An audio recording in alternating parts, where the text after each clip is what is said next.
各位请看。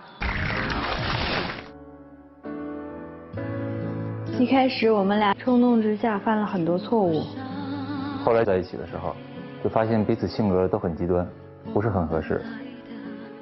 想好好在一起就应该好好沟通，不能像他似的说一出做一出。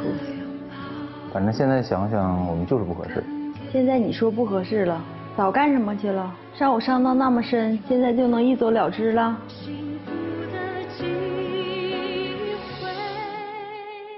我为你付出了太多，你怎么可以说散就散？女生到底为男生付出了哪些？男生为什么又说散就想散呢？让我们用掌声请出这一对，来，掌声有请。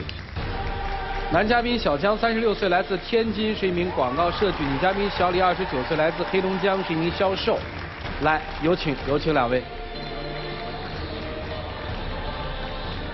两位愿意把箱子里的秘密在这儿公开吗？愿意。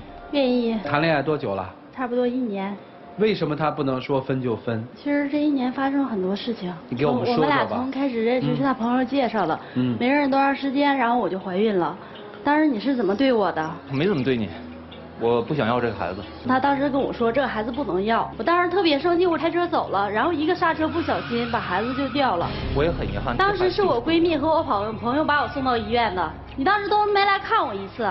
我当时非常忙，我跟你解释过很多次了，我不能去看你，但是我也很遗憾，我住院那么多天的时间，你都不来看我一次吗？我们2个认识时间非常短，感情基础也很薄弱，你现在要这个孩子，对你对孩子未来都是不负责任，太冲动了，你知道吗？如果为了今后的这个生活来着想的话，你不应该要这个孩子。不，你们俩谁冲动啊？他一意孤行非得要这个孩子。他还说我不懂事儿。经过这件事以后，我也知道你确实想跟我在一起，我也认为我们2个性格还是比较合适啊。后来我就把你领到我父母家，但是等你到了我父母家之后，我发现你又非常任性，你根本就不理智啊。他做了什么？我说你去帮那个。帮我母亲下个厨啊，切个菜啊。哪有女孩第一次上男生家里就做饭的呀？我不用你做什么东西，你只要我是上你们家去做客的。帮厨啊，到厨房那我当时不是帮了吗？你做那点连蜻蜓点水你都算不上。你每次都是这样斤斤计较的小事你就拿出来说。斤斤计较的，你考虑问题完全是一厢情愿。那你考虑问题全面吗？上次上连云港玩的时候，那一天正好是7夕节，我女朋友过生日，我想先参加她生日会吧。参加完之后，我想第一个情人节咱们应该一起过，对吧？我打电话约了你，你也同意了。但是后来你怎么做的？你当时是要跟朋友去玩，而你约我的时候，我也已经有约了，我那边有朋友、有生意伙伴都有，我等到你凌晨1点多，你都没来。我承认我那天喝多了，是有点忽略你，但是后来我们不是通电话了吗？电话是我打给你的。你当时说的是要分手，就因为这点事，就因为晚上我没去找你。我跟你分手是有原因的吧？我想到之前我流产，然后再想到我一个人等到你大半夜。大街上一个人都没有，等到你1点多你都没来。这个情况就不适合要孩子，不适合成家。不，当时我跟你分手。他不是说分手了吗？是你说的分手，谁说的分手？我说的分手，我生气，我说分手了。你说的分手，分的挺好的，赶紧吧。但是当时我是冲动啊，一生气我才说的。哦，想到之前的事我才说。你又后悔又找他去了？我没找他，我就走了。那次分手以后，后来我们觉得我们2个性格还是合适的，后来我们又回来找他，我们2个又在一起。他去辉哥找我啊，又在一起。当时跟我甜言蜜语跟我说了一大堆，我想那就在一起嘛。他跟我说前提条件是，那咱们就得从朋友做起。我说那从朋友做起也可以呀，但是后来你是怎么做的？又找不到你了。我跟你解释很多次了，那次我有事，每一次你都说失踪就失踪。说没了就没了，但是后来我发现我又怀孕了，而且医生说可能是双胞胎。不，你们不是说从普通朋友做起，你怎么又怀孕了？他甜言蜜语又把我骗到跟前来了，我们俩又在一起了。你又怀孕了，这是意外，2次怀孕都是意外，并不是说我设计我要陷害你，知道吗？跟设计陷害没有关系。如果你不想好了，你为什么能让我怀孕？为什么跟我在一起啊？然后孩子呢？孩子呢？我不同意要。他不同意要，但是后来的时候我就跟我父母说了，因为前一次那个流产了，特别害怕，就跟我父亲说了，我父亲当时就要来找他，但是被我拦下。我想我们2个的事儿不能跟那个家里人说的太多了，老让跟着上火嘛。然后我就坐火车到他们单位楼下。已经是凌晨2点多了，我给他打电话让他下来谈一谈孩子的问题吧。我在楼上开会，我所有的老板、所有的客户都在，我不能下来。哪家公司能半夜2点多开会？我们的工作就是这样，而且你在公司楼下非常安全，你没有危险。我在你公司楼下2点多，半夜2点多，你还说安全？后来你走了，我不又把你叫回来了吗？叫回来就是要跟你说孩子的事情。你是怎么把我叫回来的？你让你朋友给我打电话，说你喝醉酒了，从5楼摔了下来，受伤了，住院了。那哪是5楼啊？就5个台阶吗？我不管用了什么样的方法，可能我的方法不可取，但是我是要叫你回来把这孩子这个事儿说清楚。你不能要这个孩子，而且我们两个现在这个怎么又不能要了？这个孩子怎么不适合了？之前一次你没准备好你说不能要。就是如果他当时没有身孕的话，你是不会叫他回来的，是吧？没有身孕的时候，他就是为了把我骗回来，然后把这研究孩子的问题啊。跟叫不叫回来没关系，我就要跟他说孩子这个问题。如果你不要这个孩子，我们可以在一起；如果你执意要生这个孩子，那我们不能在一起，肯定不能在一起。后来我没办法了，我只能去找你家里人，找你姐了，跟你姐说的。这就是说我为什么说你一直没有准备好，你处理这件事情采取的方式方法和意识都不对。我们2个人之间的事情还没解决好呢，你就去找家里人，他们能解决什么问题？我们的事儿为什么不能让家里人知道？我们2个连孩子都有，为什么不能让家里人知道？我们的事我都已经跟我父母说了，为什么不能跟你父母说？之后呢？那孩子呢？之后因为我太喜欢他了，在乎他嘛，所以他给我打电话说，如果你要想要这个孩子，那咱们就那个老死不相往来。如果要不然你就把孩子打掉了，咱们重新可以在一起。就没了。我不希望是这样说的，但是我当时我特别想跟他在一起，为了他我就把这孩子做下去了。2个人相处没有问题，但是他现在这种情况不适合成家要孩子。怎么又不成家要孩子了？我为你做那么多，你还说我有问题吗？后来那个孩子呢？孩子做掉了。没了。对呀。我就是为了跟他在一起，把孩子才做掉了吗？啊，做掉之后，为什么今天来这儿啊？他要分手呗。我觉得我们如果在一起相处的话没有问题，但是他要执意的说有意外了，说这孩子一定要要的话，我觉得还不是。你是推测责任。现在不是没孩子了吗？现在没有孩子，我们如果在一起相处的话可以，但是如果说到结婚，说到要孩子，他现在这个心理状态、身体状态都不合适。你想想，打个比方，如果再出现意外的话，比如说怀了孩子，这个时候为什么又会出现意外啊？那这个你没受过教育啊？这个是2个人之间的事情，并不是我设计好要陷害他，知道吗？不是说你设计好要陷害啊。那推脱责任。是他现在要分手是吧？没有责任心，对。那就分呗。我觉得我们2个现在，分手在其次，但是我们不能，比如说碰见情况了，碰见意外了，然后我们就仓促的就结婚了，这样对他对孩子都不是个负责任的方式。你们俩今天为什么来吧？告诉我。就是我觉得呢，处理这种问题，他的这个心理状态，还不适合。这个问题不都处理完了吗？他需要成长，是处理完了，但是他并不满意啊。我就是因为挺喜欢他，挺在乎他，为他做这么多事儿了嘛，还是想继续在一起。你现在是要跟他分手吗？我不是要跟他分手，就是如果我们现在结婚的话，这肯定是不行。我问你要不要跟他分手啊？要不要分手以后再说。你们俩现在是什么关系？恋人。恋人。那下面准备变成什么关系？是继续恋人呢，还是夫妻呢，还是分手呢？你给人一说法呀。因为他呢处理各种问题的时候，比如说像第一次孩子出现意外了，非常冲动，他当时执意要这个孩子，因为什么呢？我们当时没有这个感情基础，感情基础非常薄弱，时间不长。你这么问我，好像我故意要设计陷害他一样。我没有这么问你啊，我没说你故意设计陷害他呀。你刚才说第一个孩子是因为是情感薄弱嘛，那想问的正常逻辑就是有了第2个孩子，你是怎么考虑的嘛？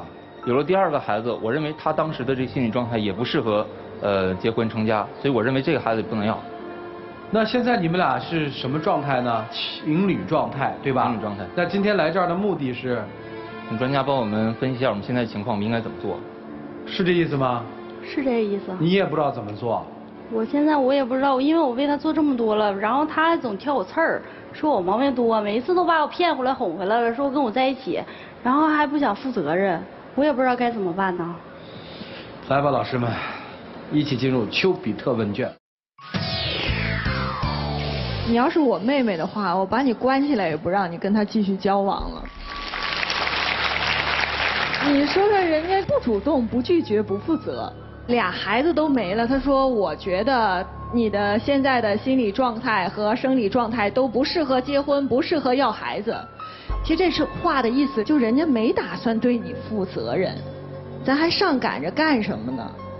还有第3次。第3次我相信跟前2次是会一模一样的。我觉得一个女孩子喜欢一个人是要有底线的，你现在就一点底线都没有，就不论他对你做什么，我都能忍，只要你能让我在你身边跟着就行。你有没有觉得自己有的时候真的是特别巴结着他？有时候会觉得，但是喜欢一个人就愿意为他做一切。当你愿意为他做一切的时候，他就不会再在意你了。我觉得他有点瞧不上你。我觉得不是，尤其从第一个孩子的时候啊，我认为什么呢？因为我们两个人时间不长就有第一个孩子了，我们俩感情基础非常薄弱，相互呢还需要了解，因为他年纪也小。这个时候如果真的要这孩子了，万一我们在婚姻中出现裂痕，我们并不是一个做好非常准备的婚姻，这样对他来讲非常不负责任。你们俩从恋爱到现在1年了。现在准备好了没？还没有准备好。我认为，通过几件事来讲，他考虑问题主要是从他自己的感受来考虑，他不会为未来。我就问您一句话吧，就现在你们俩相处1年了，你打算跟他结婚吗？目前不想。既然不想跟他结婚，我并没有说最终一定要不跟他结婚。那您再拖个10年、20年、30年、50年，谁等您呢？我觉得您这有点没有任何人说1年了我们就分手了，在座的说我们一定要拖10年20年吗？这不是我标准答案，我们还需要进一步了解。我特别尊敬那些能把话说明白的人，我就不喜欢你，我不想跟你结婚，绝情就伤一次。然后以后人家这姑娘彻底心伤透了之后，就恨你骂你，我就遇上一坏男人，掉头就走，我再找下一个好男人去。但是您呢，伤一点再拽回来。哎，我这2天觉得挺寂寞、挺孤单的，说哎呦宝贝儿，你再回来吧。然后过2天觉得哎自己好像没那么孤单了，说哎我没想跟你结婚啊，孩子赶紧做了。您老这么反复。在你享受这些福利的时候，其实这女孩的青春全被你耽误了。所以我请您站在尊重女人的角度上，因为你刚才说了，这2次意外都是她不小心。女人为什么会有意外？这是2个人的问题，我没有赖在她身上吧？好，2个人的意外，好，确实这女孩太不爱惜自己了。我觉得她犯的最大的错误就是找到了一个既不爱惜她的男人，同时她在这个男人面前也丝毫不爱惜她自己。所以我倒觉得，其实如果你真的不能够给这个女孩以未来的话，就话说清楚，别彼此耽误。喜欢就为一个人负责，不喜欢就干干净净的断清楚。女孩你也有点骨气，女人也应该爱自己一点。有种心痛的感觉。女孩说了，我喜欢他，但是从现场也好，从资料当中也好，我们确实没有感受到这个男方爱女孩。江先生今年也是36岁了，是吧？我相信你应该对未来也有个规划，是不是？不管怎么样，那也是你的亲骨肉。不管是冲动还是意外，至少那2个孩子他已经没有了。我希望在你这个年龄，对于在恋爱当中的这种失去，应该多一点的惋惜，进而思考如何来决定或者判断当下的情感到底是什么。如果2个到3个生命都没了，还不能拿出决定判断这个女人适不适合你，我觉得这是一个失败。另外一个女士听好了，在你身上同样也背负2个孩子的失去。这个年龄难道你们不知道保护措施吗？如果2个孩子都失去了，你觉得这段爱情的考量，你还没有一个正确答案吗？不要认为过去了就过去了，心里的伤会在未来有一个时刻会慢慢体现。等你有一天在到一定年龄的时候，你会觉得非常的后悔。谢谢于老师。侯老师。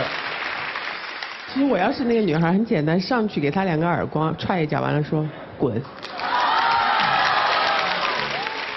其实我也不想多说，我不想与他说话，但是我不得不承认。在哪里？是在维护自己的孩子，维护自己的幸福，维护自己的尊严。你的尊严在哪里？我不是为了批判你，我是要叫醒你。你的自尊在哪里？我从头到尾，从你叙述你跟他所有的事情，你没有一丝一毫的自尊。别人打你也好，骂你也好，羞辱你也好，羞辱你就羞辱你了，把你骗回来就骗回来了，让你把孩子做掉你就把孩子做掉，你有自尊吗？别人不心疼自己，自己能不能自己稍微把自己当点人看？好吧，对不对？当胡老师说他的时候，你有什么心理感受？说得很对，但是你们都是从他受伤害的这个角度来说的。但是呢，我认为2个人在一起的话，最关键的、最幸福的是长久的婚姻。在这个长久的婚姻里呢，没有人能把它作为一个工业产业化的东西，说一定要受伤害了就一定要在一起，怎么样？磨合呢肯定是磨合，但我真的不是特意要伤害他。好，是分手还是在一起？我们现在就是不能在一起，不能结婚，不能要孩子。但是呢，我们两个，我觉得我们俩的性格呢，还是有往前发展的可能。哦，明白了。就是姑娘，你记住啊，我是觉得这样，就是如果你把一生的幸福认定是一种折磨和被折磨的话，我觉得你真的找到幸福了。没关系，就在一起嘛。当然，在生活里面，我挺瞧不起这种被伤害了，难道我们没有自尊吗？即使再受伤，我们还是有自尊的。捡起自尊，我们过我们自己的日子，跟伤害我们的人说再见，没有那么难。面对可以伤害，可以犯错，但是错了就是错了，要道歉，要直面这个问题，而不是躲避。你现在在心里到底是喜欢他、爱他、离不开他，还是对他若有若无？其实人家姑娘不就想要你一句明白话，怎么就不给呢？你说我不爱你，我不喜欢你，你走吧，你离开吧。这姑娘可能就走。如果你要不喜欢我，你直接跟我说嘛，不用一次一次再伤害我呀。对你以前受到的伤害呢，我表示抱歉，而且我确实不是真心要伤害你。如果我做的哪儿不对呢，以后我会改。至于我说的以后我们要慢慢相处啊，慢慢成长，我会认真对待。所以自己考虑啊，该说的我们都说了，要不要再相信他？因为你们相处了1年，你跟他经历了那么多事儿，那是你自己要做判断的。接下来的时间留给你们自己，一起进入黄金60秒。其实我们在一起大概1年多了，我对你其实也挺喜欢、挺在乎的，对你做那么多，还是想跟你在一起的。我觉得我们之间的性格还是比较投缘的，但是我认为面对婚姻的话，面对孩子的话应该更理性，虽然有的时候比较残酷。哎呀，请亮灯。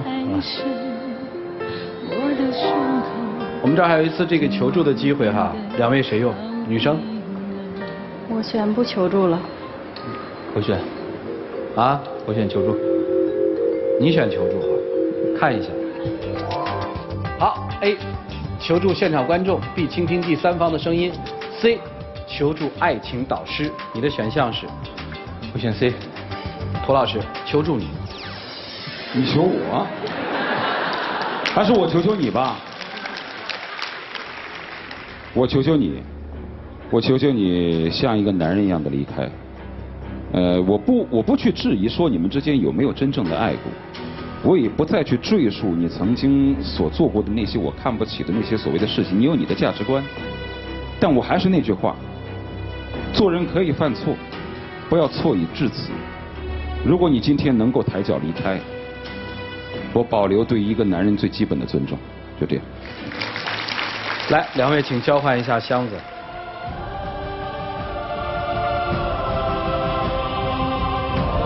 谢谢两位，请回。来，请关门。这件事儿之所以让大家生气，其实是气在了什么地方？大家想过吗？我就这样了，你们说我什么都行，我就这样了。这个大概是让大家看得比较难受的。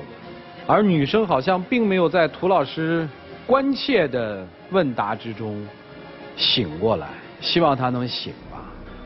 看看他们自己的选择，5、4、3、2、1。